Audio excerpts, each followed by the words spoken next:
जी प्यार से कहना जी, धन निरंकार जी, सत्संग जी। संपूर्ण हृदय वाणी का 55 पद में सद्गुरु फरमाते हैं, तुझको तेरी आंखें बंदे माया में भरमाती है, सच्चाई दिखला न सकती सदा झूठ दिखलाती है। सत्संग जी, इस संसार में जो कुछ भी दिख रहा है हमें तो सत्य ही लग रहा है।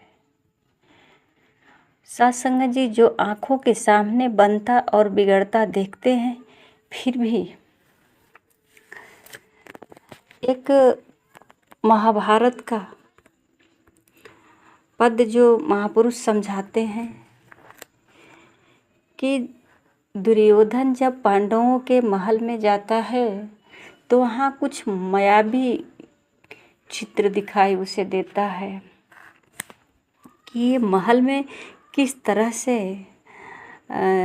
चित्र होता है कि जहाँ अग्नि जैसे दिखाई देता है वहाँ अग्नि नहीं होती, कहीं जल जैसा दिखाई देता है वहाँ जल नहीं होता, कहीं खुले दीवार जैसे दिखाई देता वहाँ दीवार होता है। और सत्संग जी, दुर्योधन इसी में भ्रमित हो जाता है और भ्रम के कारण एक स्थान पे वो समझ नहीं पाता कि वहाँ जल तो दिखता नहीं था, वहाँ कुछ चित्र रंगोली की तरह बना हुआ फर्श पे जैसे लग रहा था और दुर्योधन उसे फर्श समझ करके अपना कदम रखा और नीचे गड्ढा में पानी था, गिर गया। महापुरुष बताते हैं कि सब लोग हंसने लगते हैं, द्रौपदी भी हंसती है और कहती है कि अंधे का पुत्र अंधा होता है। सत्संग जी,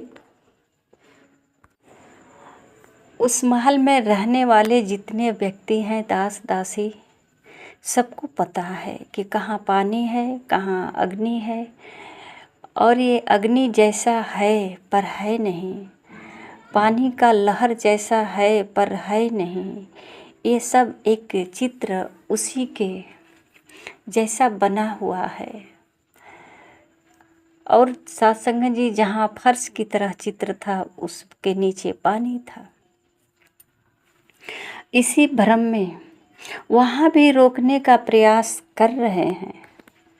जहाँ पानी के ऊपर फर्श के जैसा चित्र बनाया गया था वहाँ भी दुर्योधन को रोका गया कि आगे पानी है, तो उस बात को टाल देता है। काश उसके दिमाग में ये बात आती कि हर जगह इस तरह का चित्र है कि जहाँ अग्नि दिख रहा था वहाँ तो मुझे भय लगा कि ये अग्नि है पर अग्नि नहीं, जहाँ पानी दिख रहा था वहाँ तो भय लगा कि पानी है, पर यहाँ फर्श जैसे दिख रहा है इसलिए मुझे भय नहीं है, और इसी में खतरा का संभावना है। तो सत्संग जी, ये आँखें जो देखती है कोई ज़रूरी नहीं कि ये सत्य ही देख रही है। यहाँ अगर बात को मान लेता दुर्योधन की पानी है सतर्क हो जाता तो शायद ये नहीं नौबत आती, पर सत्संग जी उन्होंने बात को नहीं माना और ये समझने का प्रयास भी नहीं किया कि हो सकता है फर्श जैसे दिखता है पर फर्श नहीं होगा, अग्नि जैसे दिखा तो अग्नि नहीं था, दिखा कि अग्नि है। तो यही भ्रम संसार में आज सत्संग जी कहीं न कहीं हम गुरु के, पीरों के, संतों महापुरुषों के वचनों को न पालन करके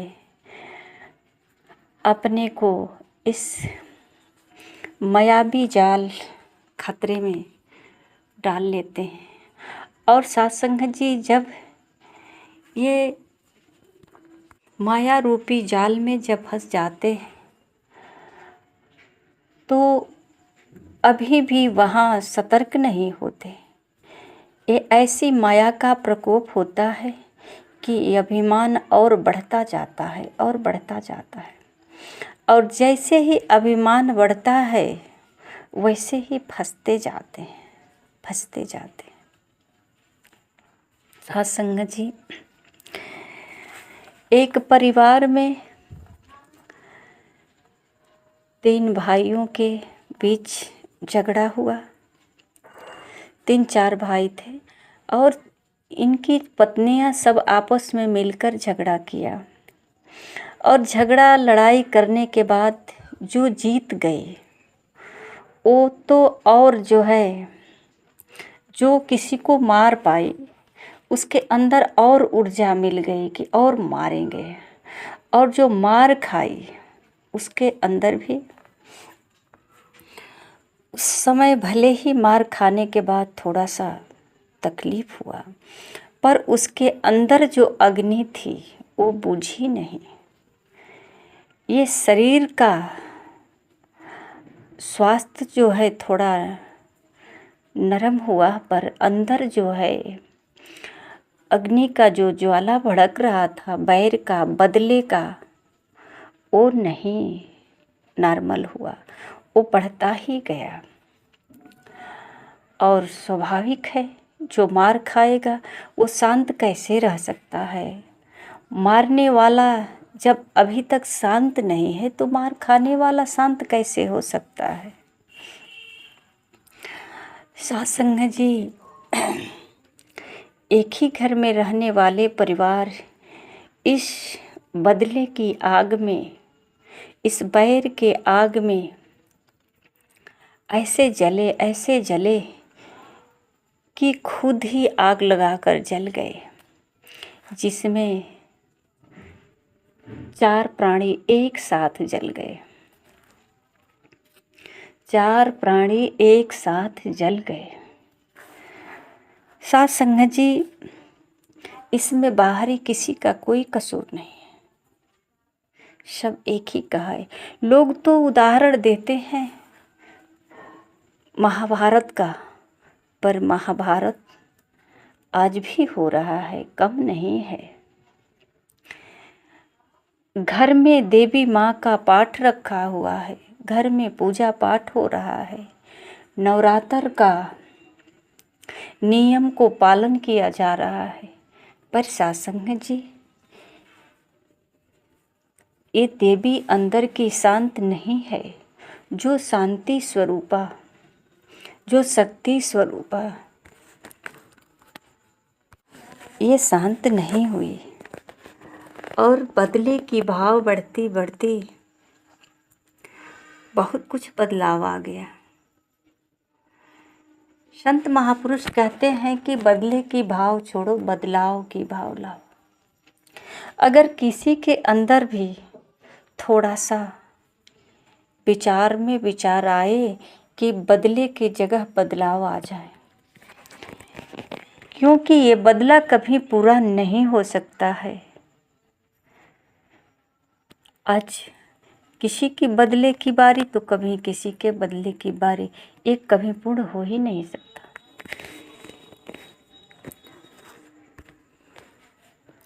और बदले की अग्नि नहीं बुझ सकती है जब तक कि बदलाव नहीं आएगा। सद्गुरु कहते हैं कि जिस जन के हिस्से में साधो ज्ञान उजाला आया है, ब्रह्मा क्या माया क्या है, जान वही जन पाया है। उजियारे का लाभ न लेता जिसकी बुद्धि मंद हुई, ठोकर ही खाता है अक्सर जिसकी आंखें बंद हुई। सत्संग जी, जो जानबूझकर आंखें बंद कर ले तो सत्संग जी उसके जीवन में उजाला कैसे आ सकता है? वो तो उजाले से भी अपनी नजरे को छुपा रहा है, नजरे को बंद किया हुआ है। सत्संग जी, संत महापुरुष का वचन जो है सूरज के प्रकाश से भी कहीं अधिक प्रकाशित है। जो मन के अंदर काह रूपी अंधकार है, माया रूपी, इस पर्दे को हटा करके ब्रह्म का सत्कार कराते हैं और ज्ञान उजाला जिसके पल्ले आ जाता, जिसके हिस्से में आता है, उसका जीवन सफल हो जाता है। साध संगत जी, आंखें बंद करना और आंखें से न देखना, दोनों में अंतर है। जिस तरह से महाभारत का उदाहरण देते हैं, तो साध संगत जी, गंगधारी अगर अपनी आंखें जानबूझकर बंद की है तो वो नुकसान किसका की? अपने ही बच्चों का जीवन नरक बना दी। अगर आँख की पट्टी खोल देती, पिता अंधे थे, माँ तो जानबूझकर पट्टी रखी थी। साध संगत जी, अगर परिवार में किसी के पास अगर समझ है, कोई ज़रूरी नहीं कि माता पिता ही समझदार हों। अगर बच्चे, आज के युवा पीढ़ी पढ़े लिखे भी समझदार हैं, बच्चियां भी पढ़ी लिखी समझदार हैं, तो साध संगत जी, संतों महापुरुषों के ज्ञान का प्रकाश अपने हृदय में प्रकाशित कर सकते हैं। आज इस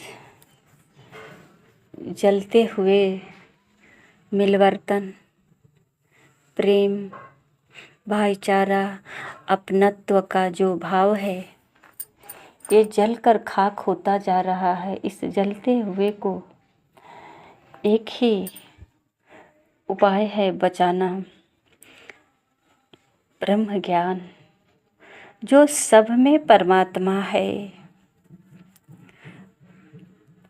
और एक परमात्मा ही है जो इस सारे सृष्टि में समाया हुआ है और यही करण करावनहार है, सब कुछ कर रहा है। तो अगर थोड़ा भी परिवार में कहीं भावनाओं में कमी आती है, ऊंच नीच आती है, तो उसको समझने का प्रयास करके धैर्यता के साथ उस घड़ी को याद करें जो मिलन की घड़ी हो, जो प्रेम की घड़ी हो। साध संगत जी, हर समस्या का समाधान तकरार से नहीं होता, प्रेम से भी होता है। पर प्रेम इतना महंगा हो चुका है कि किसी के हृदय में बचने के लिए जगह नहीं रह गया है। जैसे कीमती हार सबके गले में नहीं रह सकता, जो कीमत देगा उसी के गले में आएगा। उसी प्रकार ये सत्य का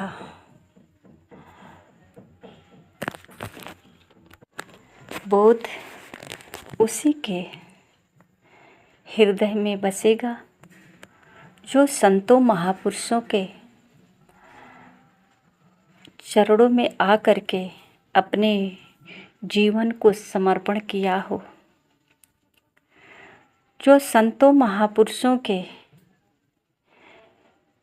चरण में अपने आप को एक श्रद्धा का फूल चढ़ा देता है, उसे अन्य फूल चढ़ाने की ज़रूरत नहीं होती, उसे किसी मिष्ठान चढ़ाने की ज़रूरत नहीं होती, उसको अन्य तरीका अपनाने की ज़रूरत नहीं होती। ये संत ही हैं जो सदियों से अज्ञानियों को राह दिए और जिसका हम पैगाम देते हैं। ये गुरु वाले हैं, इनको गुरु ने राह दिखाया है, इस सत्य मार्ग को अपनाए हैं। इसीलिए इनका जीवन इस दर बदर ठोकरों से बचा हुआ है, यही मंजिल पाए हैं। आज इन्हीं का गुणगान करते हैं सब लोग। पूरा इतिहास, जितनी धार्मिक पुस्तकें हैं, सब इनके गुणगान से ही भरा हुआ है। चाहे जितनी भी धार्मिक पुस्तक है, कहीं न कहीं अगर महाभारत में एक तरफ दुर्योधन का शिकवा है तो दूसरी तरफ पांडवों का बड़ाई है, गुणगान है। वहाँ भी भगवान कृष्ण का अपना प्रकाश किस तरह से प्रकट किए, ये भी गुणगान आया है। एक तरफ रावण की बुराई है तो दूसरी तरफ राम की बड़ाई है। ऐसा नहीं है कि हम जो धर्म शास्त्र का अध्ययन करते हैं ये मेरे लिए केवल लाभदायक है या इसी से हमारा कल्याण हो जाएगा, तो सत्संग जी इससे कल्याण हो जाएगा, मेरे लिए लाभदायक है। पर जो उसमें लिखा है,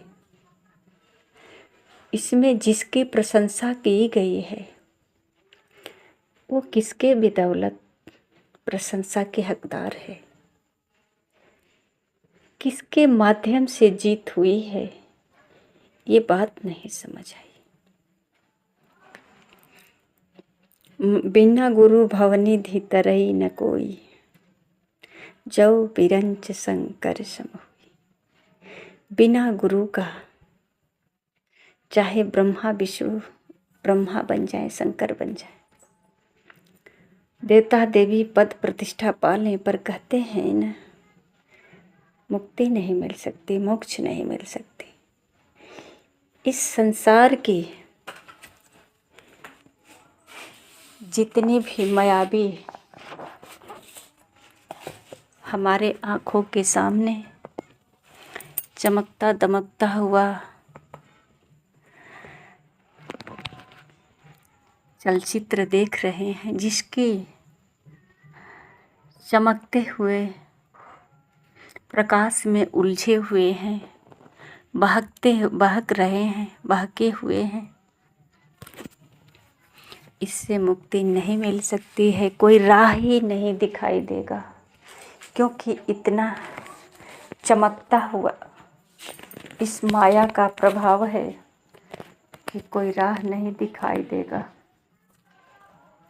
इसी में आँख मिचौली खेलते रह जाएंगे और ये मानव जीवन एक दिन समाप्त हो जाएगा। जिस तरह से द्रौपदी के चिरहरण के समय में सब लोग जीते जागते होने के बावजूद भी मरे हुए मूर्तियों की तरह, एक पत्थर की मूर्ति जैसी, मानो किसी में जान प्राण नहीं, सब लोग सर झुका झुका कर बैठे, कुछ नहीं कर पा रहे हैं। इसी प्रकार अपना जीवन बिता देंगे, कुछ नहीं कर पाएंगे, क्योंकि कोई राह ही नहीं दिख रहा है। इतनी चकाचौंध है माया की कि इसमें कोई राह नहीं सोचता है।